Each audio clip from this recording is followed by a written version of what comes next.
Hi there. Today's episode is all about the cryptocurrency.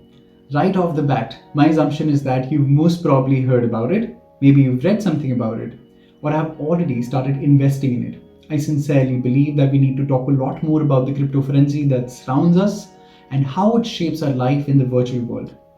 Do you agree that the past 2 decades have been dominated by an ever expanding digital and virtual space? In my opinion, yes, a big yes. It's become a space to work, to shop, to surf, to entertain, to play, date, chat, conduct all sorts of transactions, and who knows what not.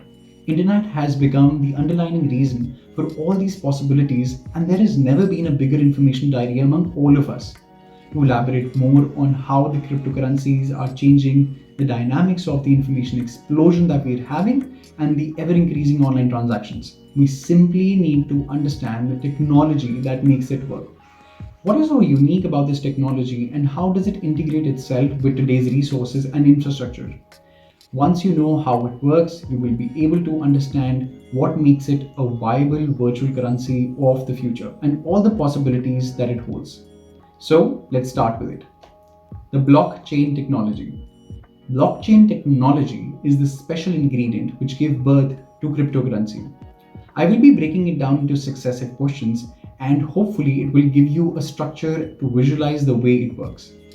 What is a blockchain?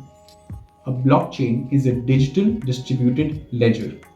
Now, what is a digital ledger in the first place? A ledger refers to record keeping. A digital ledger means to maintain record in a digital format of storage like a server or a cloud service. Why do we need a ledger? Historically, record keeping in the financial sector meant that accounts and balances were maintained in physical ledgers. Today, currency has majorly gone digital with the advent of the internet.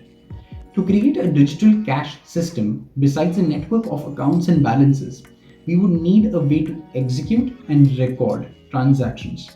The biggest challenge in any payment network is to prevent the issue of double spending, which simply means to avoid anyone to spend the same amount twice.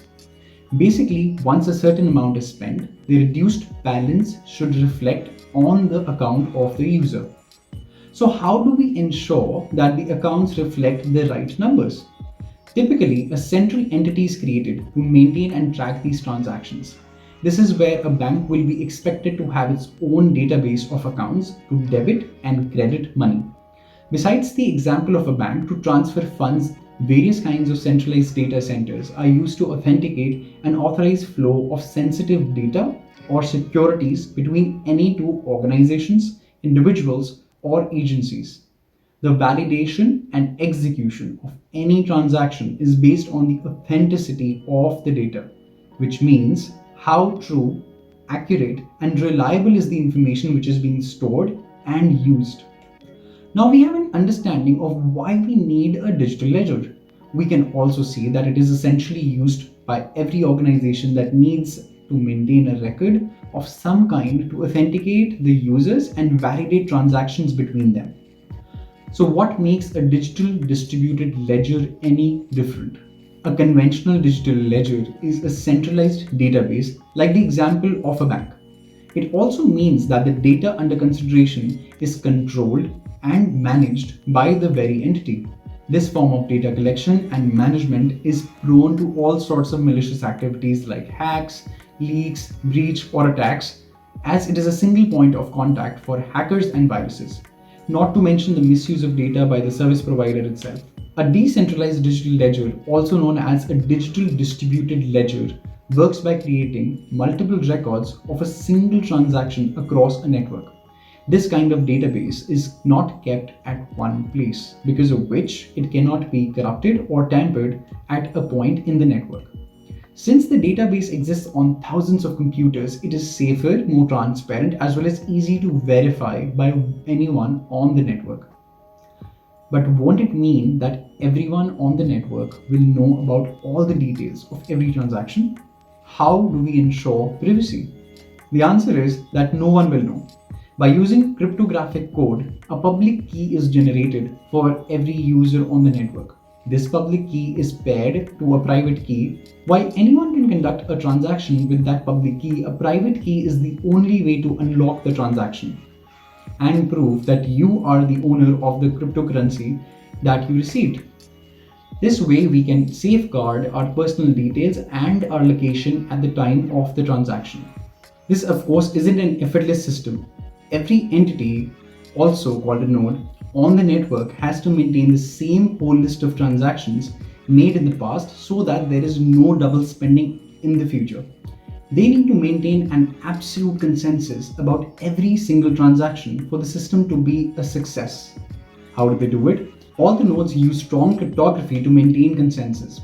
In a computer system or computer science, cryptography refers to secure communication techniques derived from mathematical concepts and algorithms to transfer messages that are hard to decipher.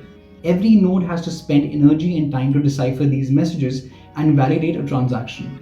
The work done by these nodes is posted on the network in return for an incentive. The incentive is a cryptocurrency. This is an extremely simplified explanation of how cryptocurrency like the Bitcoin works and is distributed on the network. By now, you would have realized that the topic of cryptocurrency relies on a decent understanding of computer sciences and the way things happen on the internet. At first, nothing about it seems to be easy or intuitive. The only way to really develop a working knowledge of this technology is to spend time reading about it. My intention is to introduce you to this topic, but the rest of the journey is yours. Dive deeper into the terminologies used around it to make more sense of this. You will also find that reading about the white paper of a cryptocurrency and the news related to it is a great way to know how cryptocurrencies differ from each other and the origin story behind them. A white paper is an official document released by the creators of a cryptocurrency that contains technical information about the concept and the roadmap of how they will grow. Doing this kind of due diligence will surely give you confidence to find informed investment opportunities in cryptocurrency. By now, it is reasonable to question if the blockchain technology is a whole new technology or not. So, is it? No, it is rather a combination of already proven technologies, which were a part of the earlier points that I spoke about, and these are the internet, a platform to perform digital activities. Private key cryptography assigns a special identity to safeguard sensitive personal information. This encrypted key, in combination with a public address, is then used to authenticate a transaction. And number three, incentivization protocol, a set of rules and procedures that define how the supply of cryptocurrency is distributed to incentivize specific actions. Now that you know the moving parts behind the blockchain technology, it will be helpful for you to know how the word blockchain came into being. The transactions which are validated are bunched in a block and provided to the network for other nodes to process. You can visualize it to create a chain of communication between different nodes and hence the word blockchain. Now we come to the most essential question of the video, probably a big part of why you wanted to know about crypto in the first place. Why the hype? What is causing it to skyrocket in value? It is crucial that we zoom into the revolutionary properties of the blockchain technology. The way it operates creates tremendous opportunity not just for currency but also all sorts of data interaction. It further reduces the restrictive and regulatory nature of present day transactions on the internet, which is a direct outcome of centralized systems. And let's understand it under two categories. Number one, transactional properties. It is irreversible. Once a block, which is a group of verified transactions, is produced, no transaction can be reversed. It is simply impossible. That is the essence of the technology. No person or reason is important enough to make a transaction invalid once it's a part of the network. It is global. One financial network for all. Internet is simply a platform with a worldwide presence. It does not discriminate based on location or background, and you can send a currency to a person adjacent to you or even one on the opposite side of the globe. It is secure. After all that you've listened to, I'm sure I don't need to elaborate on this. Just remember, a Bitcoin address is more secure than your bank account. Let's come to the monetary property now. It has a controlled supply. Most cryptocurrency limit the supply of their coins. The rules of the supply are embedded in the code of the cryptocurrency. For example, the supply of Bitcoin should exhaust somewhere in 2140 based on the way it is mined and distributed. It has no debt.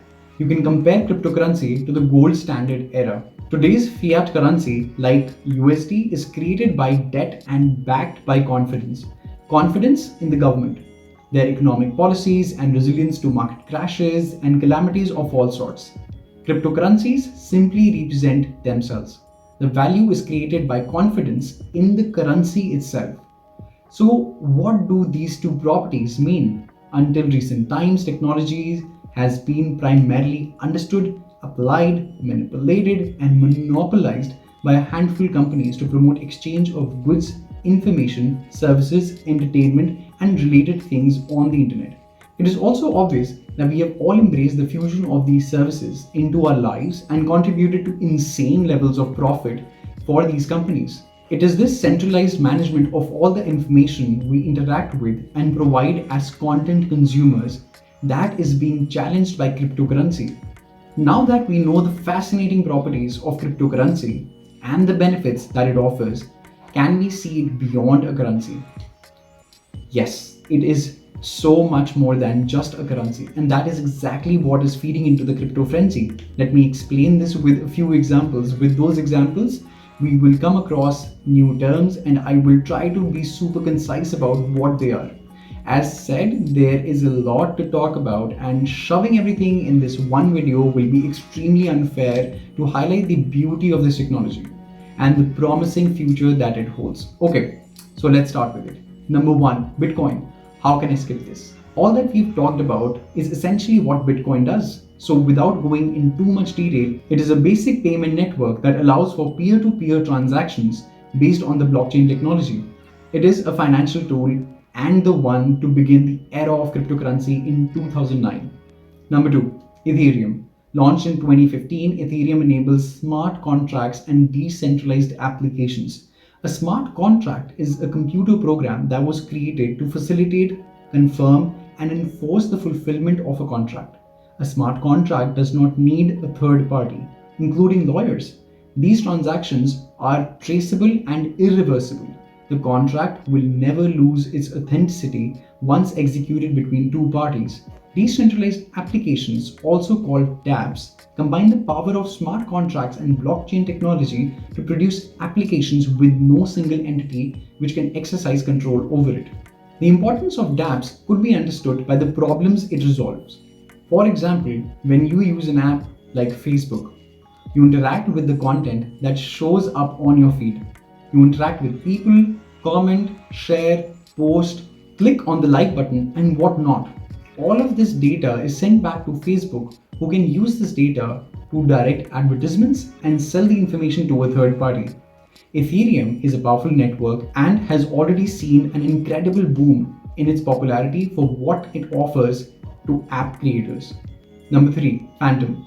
It is an Ethereum token that is used for governance, payments, stakes, and fees on the Phantom network. Developers can use a platform to write, compile, and deploy smart contracts. It is fascinating to see how Ethereum tokens can be utilized on different platforms. Number four, Decentraland.